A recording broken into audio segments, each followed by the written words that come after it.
tearing curtains, knocking plants over, smashing things, full-blown little devil. Hi, I'm Mirleigha. This is my cat lady home tour, and that is Bogey.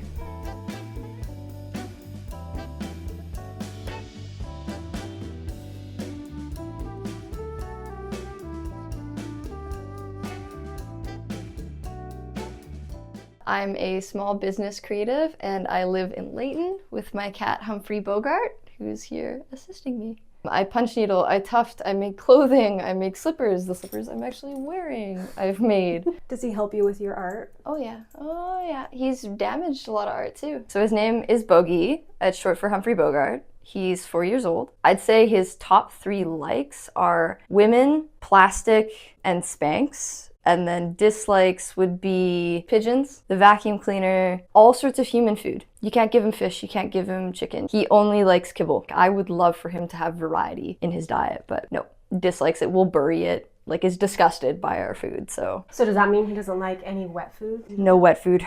Nope, I've tried so many different routes, but luckily he's really good about the fountain drinking because we have 2 fountains and like he's great about that, so. I know when he gets older it's gonna be hard because of how picky it is. How did you guys meet? It was 2020. We were still living in Vancouver at the time. You couldn't adopt a pet from anywhere. Like it was very difficult during that time, I remember. So coincidentally, this Burnaby SPCA, there was a listing for this kitten named Percy, and I was like, strange that like a kitten has been left. So we go and see him, and I think like the people that were working at Burnaby, they were like, good luck kind of taking him home. Probably my guess is people went and saw him beforehand and just were like, not the cat for us. Even though he's a kitten, which, you know, you'd think like, doesn't matter, we'll scoop him up and like take him home. Because we get led up the stairs to this room where they had kind of the kennels and like free area for the kittens. And he was the only one in that room. And he crawled into my tote bag that I laid on the floor and wouldn't come out of it. And we were like, it's meant to be, you're coming home. It was a foster to adopt situation. So they were like, trial it out. And I'm again like, what's wrong with this cat? Like,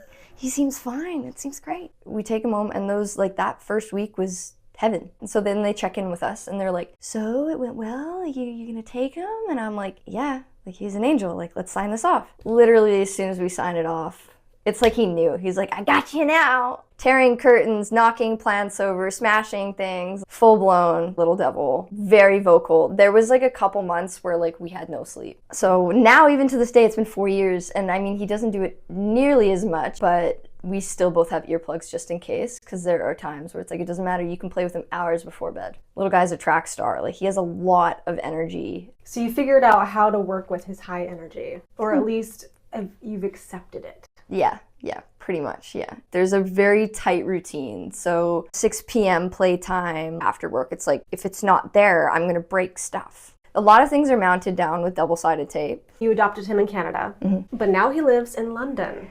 Yeah.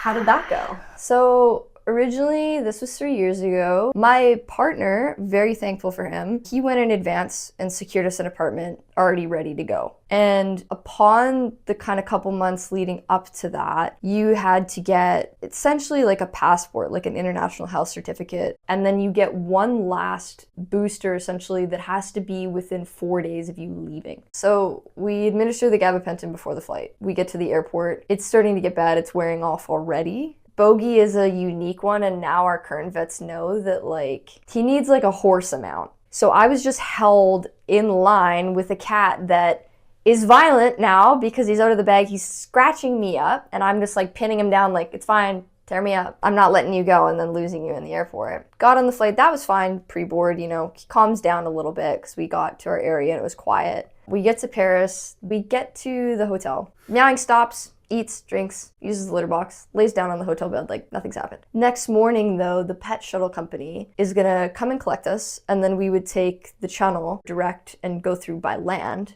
How long is the shuttle? That was about 4 hours total. I was stressed out how border control is gonna work because they're gonna look over his documents yet again. The shuttle guy that we went with, like luckily he's, you know, moved so many animals for other people before that he was like, I kind of know how this works. Let me sort your documents exactly how they do it. We were like, oh, okay, thanks. And then the first week was pretty tough. That apartment, for whatever reason, unlike the hotel where he was like, this is nice, I like this, let's just stay in Paris. It was like, I don't like this, I'm gonna yell all the time. The single pane windows, like when the garbage collection came once a week, that was like startling. There was a lot of just like new sounds. Would I say There were things we could have done better. Yes, I think largely it was the medications we could have gave him. Now knowing knowledge of like what works for Bogey. Is there a reason you flew into Paris instead of to London? Even if you're from a country that does rabies vaccinations, they're quite strict because it's not really a thing here. It's practically eradicated. They will only let you fly direct to London with your pet in the hold. So you cannot fly with your pet in the cabin. I think most people are also, even if they have a very relaxed, chill pet, or feel funny about like handing their pet off and then in 10 hours seeing them on the other side. I could never. Yeah, I'm not comfortable with it. It would stress me out to a point that I'm like, I don't think I could handle it. And I'll say in terms of like logistics, that was actually the best way I think we could have done it. It was very expensive, all of our savings to get over here. Totally worth it. Pet makes a house a home immediately. So adapting here was way easier in the beginning when we were just meeting people and trying to make friends and stuff like that, because it's like, oh, I've got a friend at home. I've definitely seen somebody on your channel has Mog Shop. I love her work. We've got this piece I made of Bogey on our bed in our last place. It's Punch Needle. Cat mouse pad. Got like way too much cat themed stuff. Model for me, Bogey. Isn't that lovely? Yeah, Dave Shrigley did this, but we got it as a coaster. My partner did that sketch of Bogey, and he was wearing like a strawberry knit hat, and he looked funny, so we did that. My friend crocheted this one for me. And then just a little picture of Bogey, which isn't really art, but it's like, oh, it's framed, it's kind of art. It's art. Exactly. Donnie O'Donnell, yeah, he does like print making stuff. It's like all wood block art print. We've got the cat fishing, this little like wooden cat sculpture we got in Japan. Okay, now we're entering the living room. Very small, but functional. We've got, the big cat plush pillow here. Pretty sure this is fast fashion, so I'm not gonna plug it. In the kitchen, kind of attached off the living room, we've got the New Yorker. We thought that looked like Bogey, so we cut that edition out, and we were like, we're gonna frame it. So even the red collar, I was like, it's him. Perfect. So, another Mog Shop. Oh yeah, another Mog Shop. There's the Kit Kat clock we have as well. Yeah. We brought these actually from Canada with us. They're just our ramen bowls that have cute cat kind of designs on them. So. Oh, I love those. But I was like, I have to take them with me. They have sentimental value. We've got this bag. It was a laptop bag, but I just liked like the kind of vintage kitty kind of, reminded me of my grandma's sofa. Our friend Eves painted that of us. He's normally a graphic illustrator. He's like, I'm terrible at it. It's his first painting. And so he did that as like a goodbye send off when we were in Canada. So this is from Pets Villa. It's a UK pets company. We ordered it online.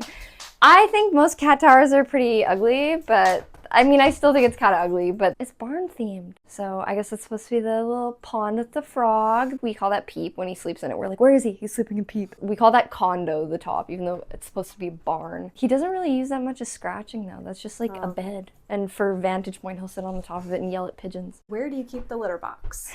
We've got two. So we've got one in the bedroom. We've had friends over being like, doesn't that stink? Doesn't that smell? I got put on the litter locker a couple years ago by my mom's partner. So this is actually just a compost bin. There's poop in there. No scent. I do it twice a day for both of them. So just when I make my coffee and breakfast in the morning and just before bed. Bogey runs a really tight ship. I've tried a couple different litters with him. We just found out that he seems to prefer the clumping one the most, because we tried pellets and other stuff when he was a kitten. We like put out the two and he would always go to the one with the clumping litter. So it's just like the Intersand odor lock, I think is what it's called. And okay. Yeah, so. And I'm sure that the air purifier probably helps with the smell in here. Definitely. Yeah, definitely. We do have the air purifier. Okay, so we keep the second litter box in the kitchen. So another place where it's like, nice smells. Cat does the do. You scoop, you pull this, drops down, you close it, you close the second one. There's no odor. I only have to bring that whole tower out once a month when I do the deep clean of the box. So cleaning it twice a day, putting it all in there, but then when the deep clean kind of needs to be done, either if the litter's too low or whatever, it's really stinky or, I can't believe like how there's no cat smell. So he has a designated humping seal. He is neutered. Her name is Lucille. There's a fleecy blankie that we used to have in Canada, and it's this fleecy kind of material that the same as Lucille is. And we found him doing the sin biscuits, then eating as a kitten, probably concerning for when you have guests over and his wiener is out. So we trained him onto a designated toy that we slowly started introducing the blanket to this, that we're like, good, now you're not doing it on our blankets, because I'm like, that's kind of weird. His tunnel, which he's had since a kitten, which it's seen better days. He's got lots of different toys. The foam. Big fan of foam, as you can tell, and chewing the foam. Bogie, I got your noodle. I got your noodle. Yeah. So excited. You want to chew on it? He wants to be beat with it, probably. Big fan of foam. Even bigger, though, fan of the foam board, which, again, it was bought for me for jewelry making, but it's now his. We call it his schmeck board because he usually gets food on it that we like to call schmecks. He's just taking an interest in your hobbies. Yeah, exactly. We've got Tarp. There's this wonderful cat store in Vancouver in Canada that we get, honestly, most of our stores, anytime we go back to visit family, all dedicated to cat toys, like, and cat products, cat food.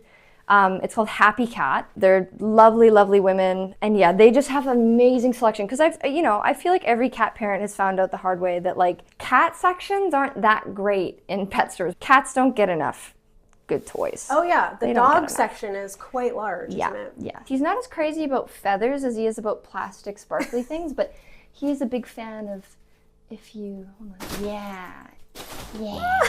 So cute. This is actually gonna be a really weird one. So Bogey's okay about certain scratch material like this, and this has helped protect our sofa along with the blanket because he is a furniture destroyer. And he does have the scratch post in the bedroom, he's got the ladder, he's got this. But we found out he's not a big fan of the sisal weave rope, like if it's taut.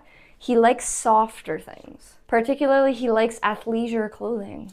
So if you're wearing any sort of like leggings or whatever, he will climb you without you doing anything. You could stand in this room and he would go straight up you. Oh, wow. So we bought a giant, ugly cat pull originally, and this is underneath it, regular cat sisal.